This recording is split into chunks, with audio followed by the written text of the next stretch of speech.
Welcome back, everybody. This weekend, refugee families from around the world are sharing their cultures, their craftsmanship, and even their cuisine with the Austin community. They're working to build new opportunities for themselves and their families here in Central Texas.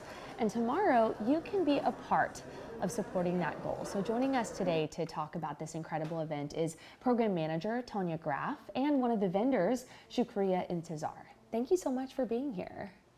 Thank you for having us. We're excited to talk to Austin about our Refugee Bazaar. Yes, we really appreciate it. So let's start there. This Refugee Mother's Day Arts and Crafts Bazaar, we'll note the timing of that, will be at the North Austin YMCA, and every purchase directly supports refugee artisans and entrepreneurs. So talk a little bit first about how this event benefits the community of refugees living here in the Austin area.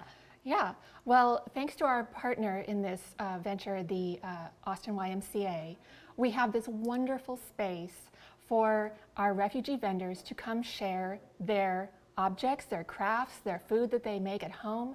And this is our eighth bazaar. And the beauty of this project is that thanks to the space with the YMCA, which is of course at no charge, when an Austin family comes to buy something from one of our vendors, we've got nearly 40 vendors from 7 different countries. You hand your money right over to the man or woman selling their wares, and they keep the money. And it benefits them right here in this community. Shukria, we want to talk to you because I know that you are going to be one of the makers who is there at the market. But before we hear more about the things that you can sell and buy at this event, tell us first about your journey here to the U.S. Okay, first, thank you for having me here. Absolutely. I do appreciate it. So I came here in 2021. As you know that when a refugee came in a new land, they're gonna start their life from zero. It's kind of difficult, but they're gonna learn day by day, step by step. The first thing that when I came here, I came with zero English. As I met the people here, like I learned the language and the way I'm talking with them. So now I'm here, like I'm speaking your language. And doing an amazing job at that too. It is. Thank you, and I'm thankful for all the people that they were helping me.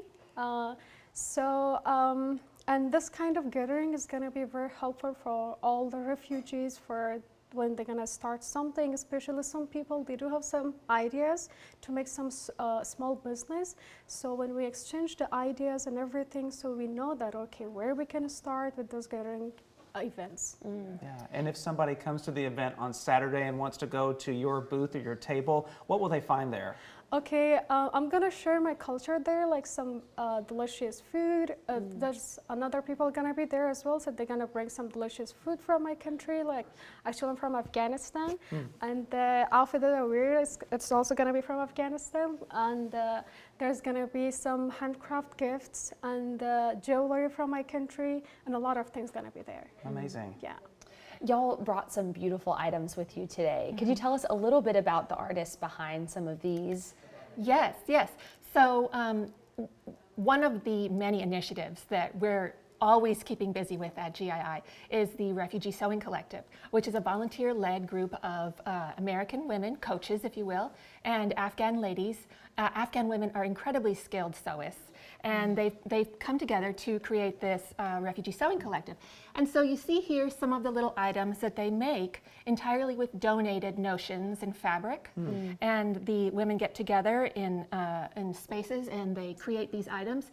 And then this is a really special item. This was given to me by an Afghan young lady. This is something that they wear on their dresses, like this beautiful ornate tribal dresses, and you'll have these at the shoulders. They're so wonderful. Obviously it's made of cloves, in case that's not apparent. Beautiful. And I love these to sell these because they smell wonderful in your car. Yeah, that too.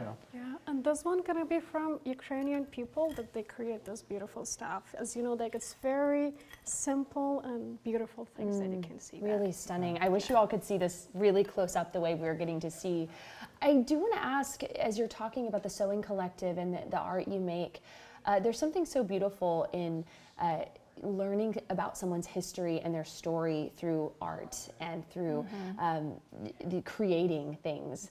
What does that mean to get to look around at all the different cultures coming together and people who've come from different places? I imagine it's a emotional to stand in that room every year. It's emotional. And you know, something that we all share is we all listen to the news, we hear stories about what's happening internationally, stories that seem very far away and very far from our daily reality. And you know, we see these artisan crafts like the Ukraine is famous for its incredible folk art.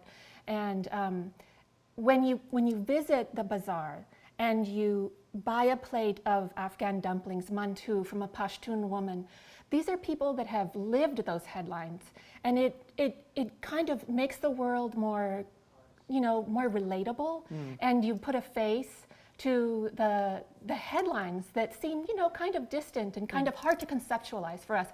I cannot imagine having to leave my country with nothing. And Shukria and so many more people like her have done that. And Shukria, to have this opportunity to connect with people who are coming to the bazaar, how important is that for them to understand your story and perhaps all the other people who will be in that room? Correct. That, as you know, that a lot of people, they have their own story, like all refugees that they came from different countries here. Right. And then when you go those kinds of events, you're gonna meet a lot of new people, and then you're gonna make like some connection with new people, and then you're gonna talk and exchange ideas with themselves. It's gonna be very important because if a refugee gonna come here, they need to, someone need to listen to them. And the story that they have, like they've been through in this country with a lot of things here, and then they just faced with a lot of problems here. So it's gonna be so good, like if you meet people up there and then talking about the stuff that you guys having. So, and the good thing there that if you go there, it's gonna be from seven countries, like different stuff, and every table gonna be there. So wonderful. We do want to know, because we know after hearing both of you talk about this, people are going to want to come. So we want to show them some information here. Again, this is happening on May 9th from 10 until 2 at the North Austin YMCA. That's on Runberg Lane. That address there, if you want to take that down, and we'll of course get more information on our website, kxan.com, so that people can make sure to come out and see you guys. Thank you so much. Thank you very And much. thank you again for joining us. We so appreciate it, and good luck tomorrow. Of course, thank you. Thank you. All right.